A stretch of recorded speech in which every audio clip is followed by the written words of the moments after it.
Hello student, welcome back to Nirbhar academy. So student, हमने ये chapter ये वर्क एनर्जी वाले चैप्टर्स ऑलमोस्ट सारी चीज़ें स्टडी कर चुके हैं, लेकिन हमने उसका प्रैक्टिकल एप्लीकेशन नहीं देखा है या न्यूमेरिकल क्वेश्चन अभी ट्राई नहीं किए। सो आज के लेक्चर में हम न्यूमेरिकल क्वेश्चन ही ट्राई करने वाले हैं। क्वेश्चन फर्स्ट है, certain force acting on 20 kg mass changes its velocity from 5 meter per second to 2 meter per second. Calculate the work done by the force. आपका कोई मास है, एक जगह से दूसरी जगह जा रहा है। इनिशियली जो वेलोसिटी है वो है 5 मीटर पर सेकेंड, उसके बाद दूसरी जगह जाता है, वहाँ वेलोसिटी हो जाता है 2 मीटर पर सेकेंड। तो उस केस में क्या निकालना है, हमें वर्क डन को कैलकुलेट करना है। सो इसमें एज्यूम करके चलते हैं कि लेट्स सपोज ये कोई ऑब्जेक्ट है, ठीक है, ये ए पॉइंट पे है। यही ऑब्जेक्ट आपका मूव कर रहा है, यहाँ से यहाँ तक जा रहा है, और ये ऑब्जेक्ट आपका पहुंच रहा है बी पॉइंट पे, ठीक है। बोला गया है कि इसका जो मास है वो 20 kg है, तो इसका मास भी क्या होगा, 20 kg होगा, क्योंकि मास आपका चेंज नहीं हो रहा है, ठीक है। एंड इसका जो वेलोसिटी है क्या है, 5 मीटर पर सेकेंड। तो कौन सी वेलोसिटी होगा, इनिशियल वेलोसिटी 5 मीटर पर सेकेंड, और इसकी जो वेलोसिटी है वो है आपका 2 मीटर पर सेकेंड, फाइनल वेलोसिटी, ठीक है। ये आपको गिवन है। सो हम इसके बेस्ड ऑफ क्वेश्चन करते हैं। सो हम लिख लेते हैं इसमें क्या क्या गिवन है। Given mass m is equal to 20 kg, initial velocity वो है आपका u is equal to 5 metre पर second, final velocity v is equal to 2 metre पर सेकेंड, ठीक है। अब आपको निकालना है वर्क डन। वर्क डन, अगर आपको याद होगा काइनेटिक एनर्जी वाले टॉपिक में, जहां हमने वर्क डन को बोला था change in kinetic energy, change in kinetic energy, ये हमने पढ़ा था पहले क्लास में, ठीक है। या मैंने उसको लिया था डेल्टा ऑफ के चेंज इन काइनेटिक एनर्जी, इसका था। कैसे चेंज हो रहा था, काइनेटिक एनर्जी का फॉर्मूला क्या था, हाफ mv स्क्वायर, जो फाइनल है वो पहले लेना है, माइनस हाफ mv स्क्वायर। ये तो था काइनेटिक एनर्जी कि बाद में इतना हो रहा है हाफ mv स्क्वायर, यहाँ कितना जा रहा है आपका इस वाले पॉइंट पे हाफ mv स्क्वायर, इस वाले पॉइंट पे क्या जा रहा है हाफ mv स्क्वायर। अब आप बोलोगे कि यहाँ पर हमने काइनेटिक एनर्जी ही क्यों लिया, क्योंकि आपका जो बॉडी है मूव कर रही है, कुछ किसी वेलोसिटी के साथ मूव कर रहा है यहाँ से यहाँ तक, इस वजह से यहाँ पर हमने काइनेटिक एनर्जी ली। नहीं तो आपको याद होना चाहिए कि पोटेंशियल एनर्जी की कंडीशन आपकी क्या थी। सो हम निकाल देते हैं काइनेटिक वर्क डन कितना आएगा, W is equal to half m की वैल्यू कितनी है 20 इंटू, आप क्या कर सकते हो, ये आ गया आपका 5 का whole square, minus half m की वैल्यू कितनी है 20 इंटू ये कितना आएगा 2 का होल स्क्वायर। सो स्टूडेंट हम क्या कर सकते हैं, सबसे पहले तो कट करते हैं 10, ये कितना आएगा 10, तो क्या आएगा 10 इंटू 5 का होल स्क्वायर माइनस 10 इंटू 2 का होल स्क्वायर। अब यहाँ से मैं 10 को कॉमन ले लेती हूँ, अंदर क्या बचेगा 5 का होल स्क्वायर माइनस 2 का होल स्क्वायर, ओके। इसको सॉल्व कीजिए, कितना आएगा W इज इक्वल टू 10, अंदर क्या आएगा 25 माइनस 4, ठीक है। तो कितना आएगा 10 इंटू 21, तो वर्क डन कितना आ गया आपका 210, यूनिट क्या होती है जूल, ठीक है। तो वर्क डन कितना आ गया आपका 210 जूल। सिंपल सा क्वेश्चन है। अगर आपको तीनों एनर्जी आपको काइनेटिक एनर्जी और potential energy due to spring, potential energy due to height, तो अगर याद है, या कंजर्वेशन ऑफ एनर्जी याद है तो क्वेश्चन आप इजली कर सकते हैं। सो स्टूडेंट, अब नेक्स्ट क्वेश्चन है, the potential energy of A freely falling object decreases progressively. Does this violates the law of conservation of energy and why? सबसे पहले आपने देखा था कंजर्वेशन ऑफ एनर्जी में एनर्जी नेवर क्रिएट और not destroy. आपने बोला था कि हमने 3 पॉइंट लिए थे, ए बी और सी, तीनों पे हमने एनर्जी निकाली थी, तो आपका एनर्जी क्या हो रहा था, mgh, जो कि सेम आता है। तो वहाँ पर आपका ये मैटर नहीं हो रहा है कि यहाँ पर आपका काइनेटिक एनर्जी डिक्रीज हो रहा है, पोटेंशियल एनर्जी इंक्रीज हो रहा है। यहाँ पर अभी कंजर्वेशन का मीनिंग यही होता है कि आपका एनर्जी क्या होता है, इक्वल होती है, बराबर होती है। ठीक है, सो क्वेश्चन में बोला गया कि अगर पोटेंशियल एनर्जी डिक्रीज हो जाए तो इसका मतलब क्या है कि जो कंजर्वेशन ऑफ एनर्जी है वो ब्रेक हो रहा है, टूट रहा है कंजर्वेशन ऑफ एनर्जी। नहीं, अगर आपका पोटेंशियल एनर्जी डिक्रीज होगा तो आप क्या बोल सकते हो, due to conservation of energy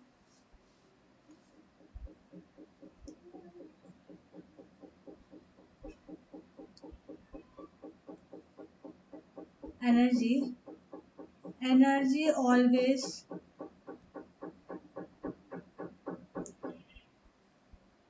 remain constant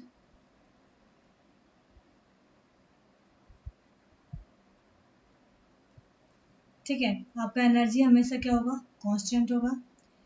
फिर आप इसमें लिख सकते हो, if potential energy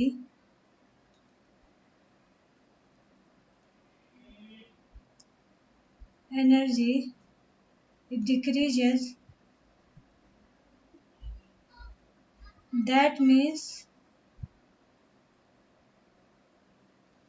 kinetic energy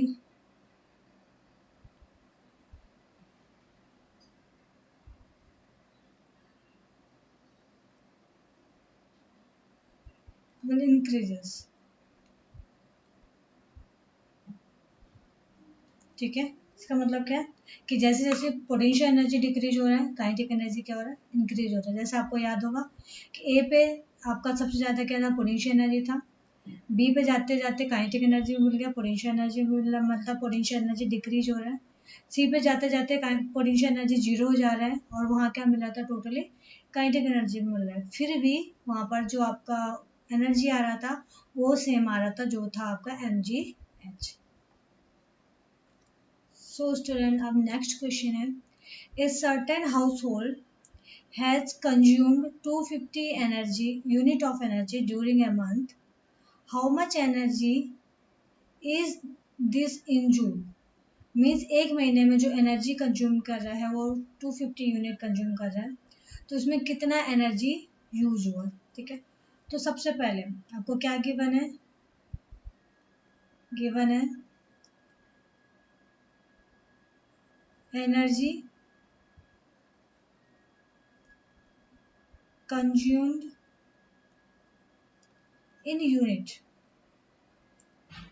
क्योंकि हमें यूनिट में ही दिया है, वो कितना है, 250 यूनिट। ओके, एंड आपने पढ़ा था 1 यूनिट किसके इक्वल था, 1 किलोवाट आवर। इसको ही हमने बोला था क्या था, कॉमर्शियल यूनिट ऑफ एनर्जी। और ये हमने निकाला था 3.6 इंटू 10⁻⁶ वॉट सेकेंड, जो कि हमने पहले निकाल दिया था। बट यहाँ कितना आपका यूनिट है, 250। अभी हमने केवल 1 यूनिट की बात करी है, तो 250 यूनिट इज इक्वल टू क्या आएगा, अरे सो 250 यूनिट मीन्स क्या होगा आपका, 250 किलोवाट आवर, या 250 इंटू 3.6 इंटू 10⁻⁶ सेकेंड। ठीक है, इनको मल्टीप्लाई करोगे तो अप्रॉक्स आंसर आएगा 900 इंटू 10⁻⁶ वॉट सेकेंड आएगा, वॉट सेकेंड, वॉट सेकेंड। और वॉट सेकेंड किसके इक्वल था, जूल के इक्वल था।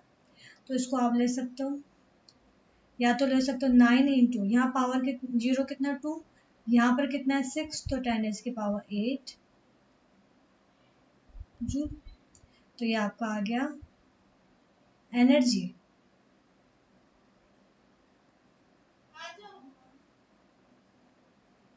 ठीक है, तो आपकी कितनी एनर्जी आ गई, 9 × 10⁸ जूल। सो स्टूडेंट, हमारे चैप्टर के बेस पे हम क्वेश्चन स्टार्ट करते हैं। फर्स्ट क्वेश्चन है, an object of mass 40 kg is raised to a height of 5 metre above the ground. What is its potential energy? If the object is allowed to fall, find its kinetic energy when it is halfway down. आपको सबसे पहले क्या क्या given है, आपको given है mass of the object,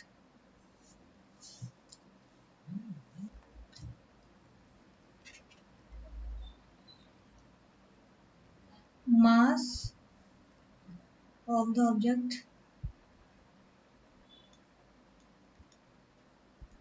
वो है आपका m, m is equal to कितना है 40 kg।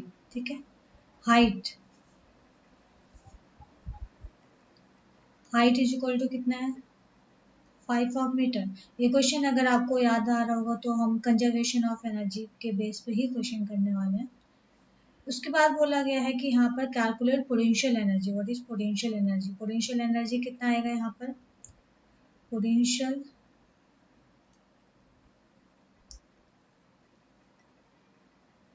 एनर्जी कितना आया था आपका, एन जी एच, कहाँ पर, ए पॉइंट पे। ए पॉइंट पे आपने बोला था कि टोटल एनर्जी किसके फॉर्म में था, पोटेंशियल एनर्जी के फॉर्म में था। तो ये क्या आ जाएगा एम जी एच। ठीक है, तो निकाल दीजिए, एम कितना है 40 kg, जी, जी अप्रोक्स कितना ले रहा है 10 मीटर पर second square, into H, height कितनी है आपकी 5 मीटर। ठीक है, तो कितना आ जाएगा,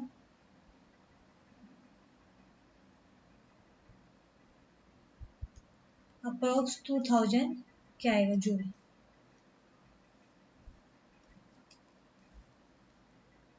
ठीक है, तो आपने बोला कि इसमें पोटेंशियल एनर्जी कितना आएगा आपका 2000 जूल। अभी तो हमने हाफ पार्ट कंप्लीट किया। अब बोला उन्होंने, if the object is allowed to fall, object ऊपर से नीचे आ रहा है, find its kinetic energy when it is half way down. इस पर काइनेटिक एनर्जी निकालना, जब हाफ गया, हाफ गया मतलब बी पॉइंट पे गया, बी पॉइंट पे आपका कौन कौन सी एनर्जी काम कर रही थी, kinetic energy and potential energy. तो यहाँ पर आप कैसे निकालोगे, सो क्या कर सकते हो, at half way, at half way total energy क्या होगा, टोटल एनर्जी होगा आपका kinetic energy plus potential energy. But वो पोटेंशियल एनर्जी की बात नहीं कर रहा है हाफ पे, वो किसकी बात कर रहा है, काइनेटिक एनर्जी। तो काइनेटिक एनर्जी कितना होगा, हाफ एम वी स्क्वायर। ठीक है, अब यहाँ से आपको वी स्क्वायर की वैल्यू को कैलकुलेट करना है। ठीक है, सो आपका यहाँ पर वी स्क्वायर कैसे निकालोगे, v square is equal to u square plus 2as। मैं बेटा इसलिए इसको शॉर्टकट मार रही हूँ क्योंकि मैं ऑलरेडी आपको पढ़ा चुकी हूँ, एंड यहाँ पर हम जस्ट क्वेश्चन कर रहे हैं इसके बेस पे। इनिशियल वेलोसिटी क्या था आपका, जीरो, ऊपर से नीचे बॉल आ रही थी तो क्या हुआ जीरो शुरू में velocity, and v square is equal to g, h क्या हो जाएगा, उन्होंने बोला हाफ हो जाएगा, तो यहाँ पर आएगा h/2। समझ में आया, उसका जस्ट हाफ बोला था, तो डिस्टेंस क्या हो जाएगा h/2, तो क्या आएगा जी एच। ठीक है, रख देते हैं। ओके, सो काइनेटिक एनर्जी कितना आ जाएगा आपका, हाफ एम वी की जगह क्या आएगा जी एच। ठीक है, m g h by mgh की वैल्यू आपने निकाली, कितना आया था 2000, तो क्या आएगा 2000 बाई 2 मीन्स 1000। तो काइनेटिक एनर्जी क्या आ जाएगा यहाँ पर 1000 जूल। अब आपको मैंने ऑलरेडी बताया था कि बी पे आधा काइनेटिक एनर्जी होता है, आधा पोटेंशियल एनर्जी होता है। इसका मतलब बी पे यहाँ पर पोटेंशियल एनर्जी कितना बचेगा आपका, वो भी बचेगा 1000 जूल ही बचेगा, क्योंकि कंजर्वेशन ऑफ लॉ के अकॉर्डिंग कि टोटल एनर्जी कितना आ रहा है 2000 जूल आया, तो आपका हाफ पे आने पे काइनेटिक एनर्जी हो जाएगा 1000 जूल और पोटेंशियल एनर्जी भी क्या जाएगा आपका 1000 जूल। बहुत सिंपल क्वेश्चन है। अगर आपको कंजर्वेशन ऑफ एनर्जी याद होगा और कैसे कैसे हमने एनर्जी को ट्रांसफर कराया था, कैसे कैसे आपका काइनेटिक एनर्जी पोटेंशियल एनर्जी में कन्वर्ट हो रहा था, या आप कहाँ पर काइनेटिक एनर्जी मिल रहा था, कहाँ पर पोटेंशियल एनर्जी मिल रहा था, ये आप चीज़ें पढ़ चुके थे। सो स्टूडेंट नेक्स्ट क्वेश्चन है, calculate the work required to be done to stop a car of 1500 kg moving at a velocity of 60 km per hour। ठीक है, सो स्टूडेंट हमें एज्यूमशन क्या दे रखा है, एक कार है,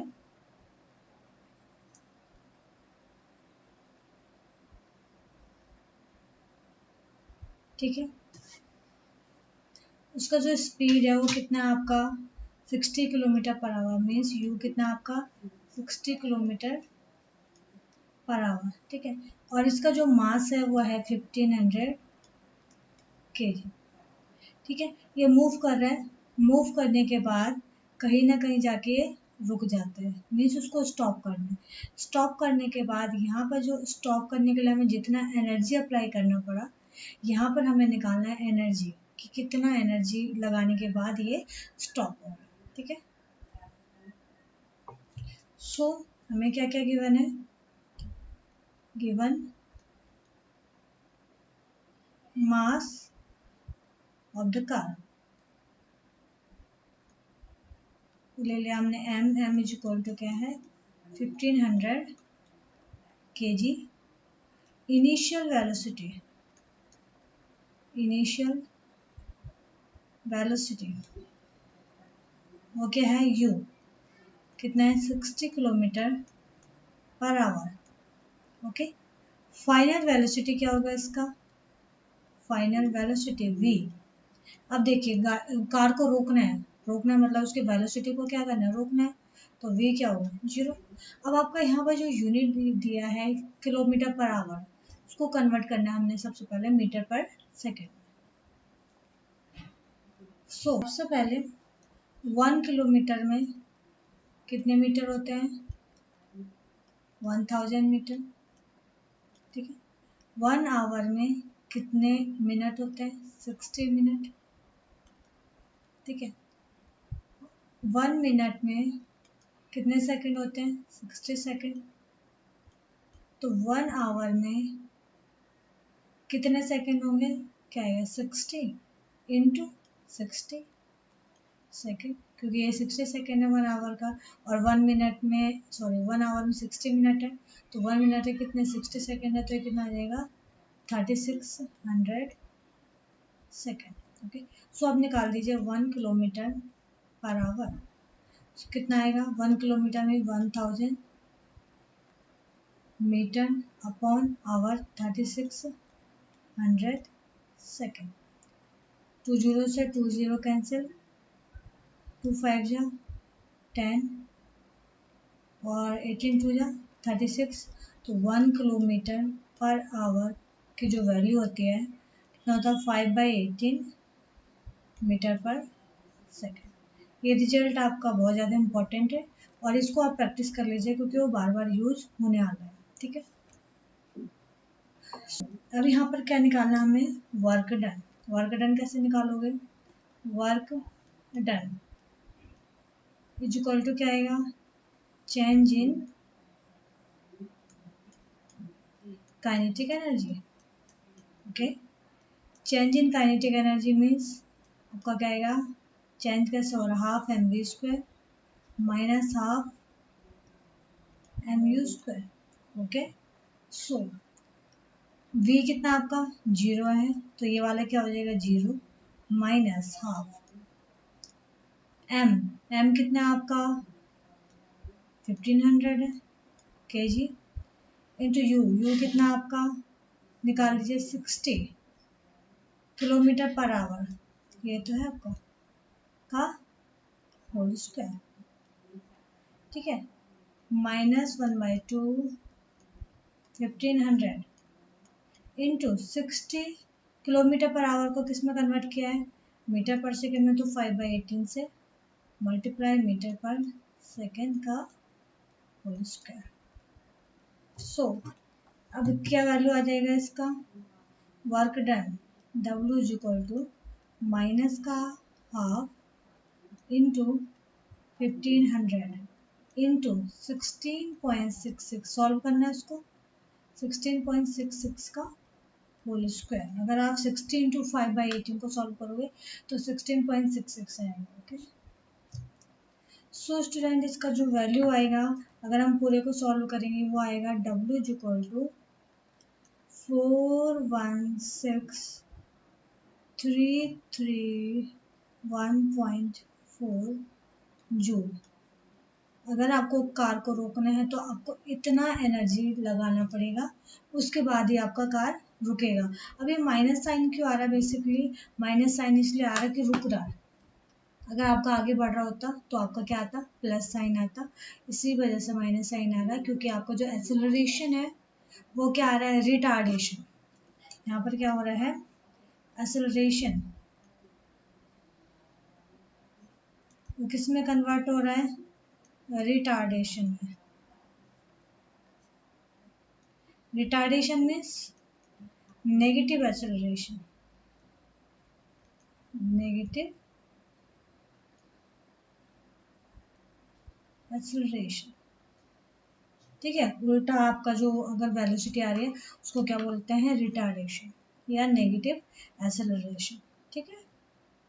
सो स्टूडेंट हमारा नेक्स्ट क्वेश्चन है, in each of the following force F is acting on an object of mass m, the direction of displacement is from west to east, shown by the longer arrow.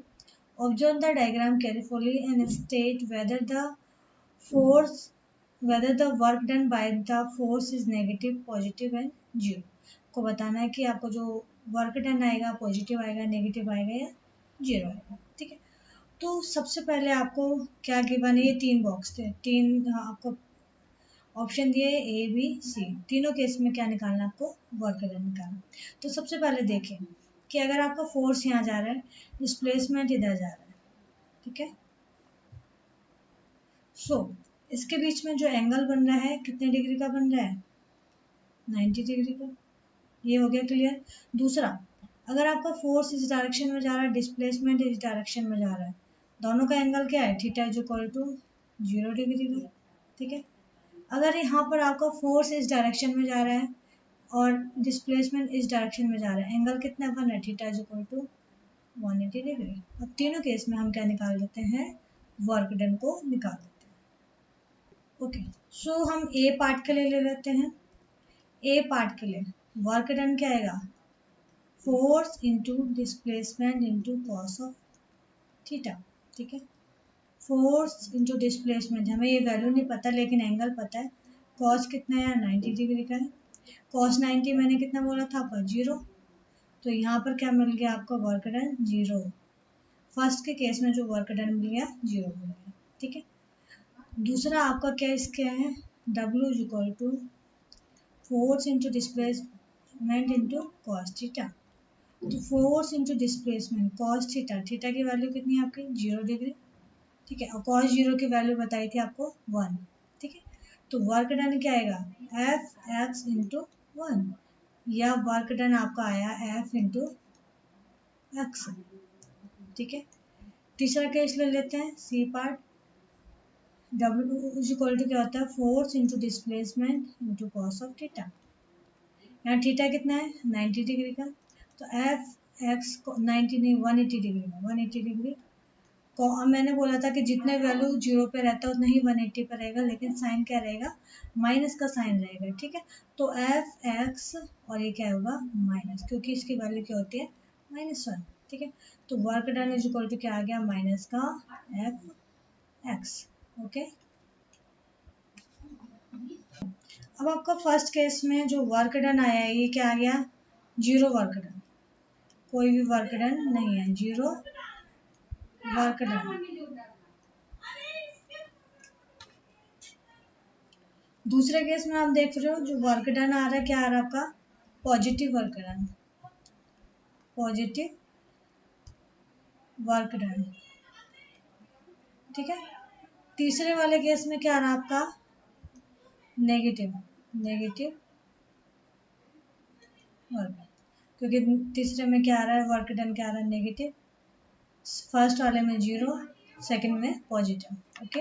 तो आप देख सकते हो बहुत easy question है, कुछ भी difficulty नहीं, केवल एंगल के बेस पे आप बता सकते हो कि वर्क डन आपका 0 कब आएगा, नेगेटिव कब आएगा और पॉजिटिव कब आएगा। सो स्टूडेंट अब चलते हैं नेक्स्ट क्वेश्चन में। क्वेश्चन क्या कह रहे हैं, Sony says that the acceleration in an object could be 0 even when several forces are acting on it. Do you agree with her and why? सबसे पहले ओके तो सबसे पहले आपको गिवन है क्या, एक्सेलरेशन, एक्सेलरेशन वो क्या आपका 0 है, ए में 0 है। और एक्सेलरेशन क्या होता है आपका, एक्सेलरेशन होता है change in velocity upon change in time, ये क्या आपका 0 है। तो आप इसको देख सकते हो v minus u is equal to 0 into t, तो क्या आएगा 0 आ जाएगा ये। तो आप क्या देख सकते हो v minus u is equal to 0, इसका मतलब v इज इक्वल टू क्या है u, मतलब एक ही वेलोसिटी के साथ आपका मूव कर रहा है, और एक्सेलरेशन क्या हो गया आपका 0 हो गया। या दूसरा केस हो सकता है कि दोनों को दोनों वेलोसिटी आपका क्या है 0 है। अब आपको बोला जा रहा है एक्सेलरेशन तो 0 है, लेकिन आप देखते हो फोर्स इज इक्वल टू क्या होता है, मास इंटू एक्सेलरेशन। एक्सेलरेशन 0 लेकिन मास यहाँ पर क्या होगा, कांस्टेंट, मास आपका चेंज नहीं हो रहा है, ठीक है। यहाँ पर मास चेंज नहीं हो रहा है, जैसे कि एग्जांपल लेते बॉल, बॉल को फेंक दो उसका मास चेंज होता है, या मैं इस पेन को फेंक दो उसका मास चेंज होगा, नहीं, मास क्या रहेगा सेम रहेगा। तो एक्सेलरेशन अगर आपका 0 है means acceleration is 0, that means आपका फोर्स भी क्या हो जाएगा 0, बिकॉज मास कभी भी आपका 0 नहीं होगा, मास 0 नहीं होगा, केवल एक्सेलरेशन 0 होगा, उसकी वजह से फोर्स आपका 0 होगा, ठीक है। तो जो सोनी कह रही है वो सही कह रही है कि आपका जैसी एक्सेलरेशन 0 हो रहा है, चाहे आप कितना भी फोर्स लगा लो आपका फोर्स भी क्या हो जाएगा 0, ठीक है। सो स्टूडेंट इस चैप्टर का हम लास्ट क्वेश्चन करते हैं, और बाकी आपका असाइनमेंट हो गया, क्विजेज हो गए, या आपके टेस्ट वगैरह हो गए, और आपका ये यहाँ पर नोट्स वगैरह हो गए, सारे आपको वेबसाइट पे मिल जाएगा, ठीक है। लेकिन हमारे जो लेक्चर है, लेक्चर का ये लास्ट जो यूनिट आपका है इसका लास्ट लेक्चर है, ठीक है। उसके बाद हम मिलेंगे नेक्स्ट लेक्चर में। तो हम क्वेश्चन कर लेते हैं, find the energy in kilowatt hour consumed in 10 power hours by 4 devices of power 500 watt each। मैं 4 डिवाइसेस यूज कर रहा हूँ, और आपका कितना आवर यूज करा जा रहा है 10 आवर, ठीक है। और 10 आवर में पावर कितना यूज हो रहा है 500 वाट। अब इसमें बोला कि इतना 10 आवर यूज कर रहा है, उसमें 500 वाट पावर यूज हो रहा है, तो उसमें एनर्जी कितना कंज्यूम होगा। तो सबसे पहले हम लिख लेते हैं कि हमें क्या क्या गिवन है। गिवन है आपको टाइम, ठीक है, टाइम कितना है 10 आवर्स। अब यहाँ पर मैं आवर को चेंज नहीं करूँगी सेकंड में, क्योंकि हम बात करें कॉमर्शियल यूनिट, वो कॉमर्शियल यूनिट होता है आपका किलोवाट आवर, जो कि ऑलरेडी बोला गया है कि किस में निकालना है, किलोवाट आवर में निकालना है। दूसरा आपको क्या गिवन है, पावर, पावर है आपका 500 वाट, ठीक है। फिर आपने पावर का फॉर्मूला देखा है, पावर इज इक्वल टू क्या होता है, एनर्जी अपॉन टाइम, या एनर्जी इज इक्वल टू, आपने देखा है क्रॉस मल्टीप्लाई करो, टाइम इधर चला जाएगा, क्या आएगा पावर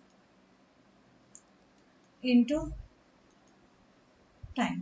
ठीक है, पावर कितना है आपका 500 वॉट, हमें किस में चाहिए किलोवाट में, तो यहाँ पर ये अभी कंप्लीट नहीं है, तो सबसे पहले हम वॉट को किलोवाट में ले लेते हैं।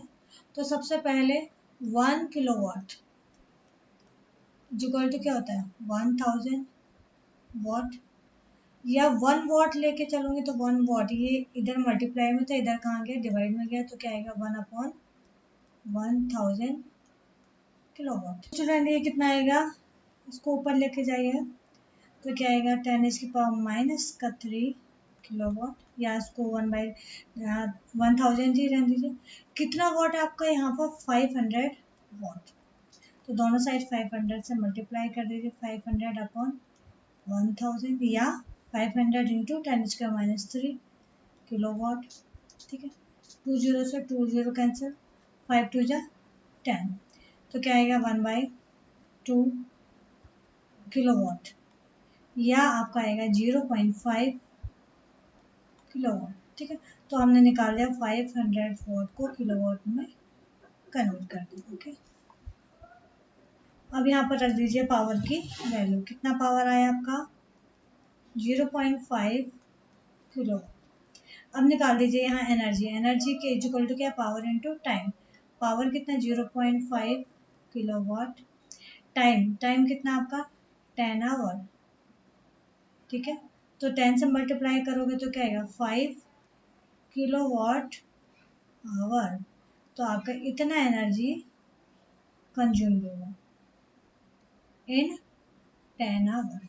ओके, सो स्टूडेंट आप लोग क्वेश्चन ट्राई कीजिए एंड प्रैक्टिस कीजिए, एंड कहीं पर भी आपको डाउट आता है तो हमें मैसेज कर सकते हो हमारे साथ, ये जो वेबसाइट है वहाँ पर जाके, जितने भी स्टाफ है किसी भी तरीके की आपको प्रॉब्लम आती है तो वहाँ पर जाके आप उनसे कांटेक्ट कर सकते हो।